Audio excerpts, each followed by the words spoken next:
Ke topik selanjutnya, pemirsa, puluhan emak-emak rela antri berdesakan demi mendapatkan paket sembako dan daging murah dalam operasi pangan murah. Masyarakat terpantau rela antri lantaran harga di tempat ini lebih murah dibandingkan di pasar.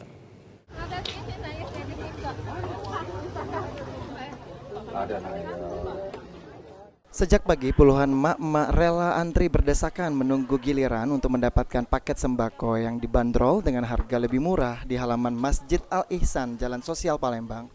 Warga berebut membeli sembako murah seperti beras 5 kg seharga Rp74.000, minyak goreng kemasan seharga Rp15.500 untuk 1 liter, hingga daging ayam. Menurut salah satu warga, Fatmawati, mengaku operasi pangan murah yang digelar sangatlah membantu di tengah melonjaknya sejumlah harga kebutuhan bahan pokok menjelang perayaan Hari Raya Idul Adha. Bantu ke keuangan kami. Yang namanya uang cak kami kan perlulah yang kayak ini. Ibu beli apa tadi, Bu? Beli beras, beli telur. Memangnya harganya lebih murah dibanding pasar? Agak lah lebih murah, 2.000, 1.000 jadilah. Ini di pasaran memangnya berapa sekarang harganya, Bu? Untuk beras, untuk ayam, Ibu beli apa aja tadi?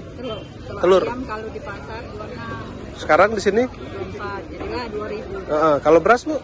Sekarang kalau beras ini, aku biasanya beli SPHP. Suatu meja ke sini ada SPHP, kate di sini. Tapi harganya sama tidak dengan SPHP, Bu? Lebih mahal ini. Lebih mahal ini. 60 sekian ya. Kalau ini 70 lebih. Tapi kategorinya masih lebih murah kalau dibanding beras lainnya, Bu.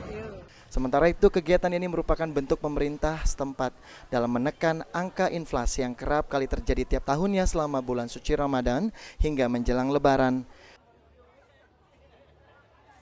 Pangan murah walaupun tidak seluruh wilayah, tapi ada salah satu wilayah yang cukup padat, yaitu di Sukabangun 1, dan insya Allah akan kita laksanakan GPM, namanya Gerakan Pangan Murah.